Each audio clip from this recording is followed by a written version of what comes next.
وہ ایک آدمی کی بھینس بیمار تھی، وہ حکیم کے پاس آیا.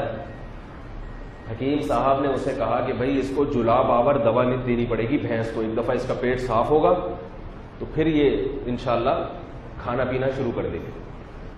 Oh my God! Wow!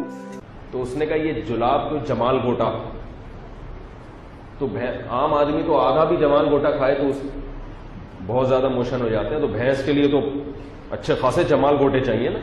زور زور سے بول کے لوگوں کو اسکیمیں بتا دے. تو کہا کہ یہ جمال گوٹا کا پاؤڈر بنا کے اس کے منہ میں ڈالو اور پانی ڈال دو.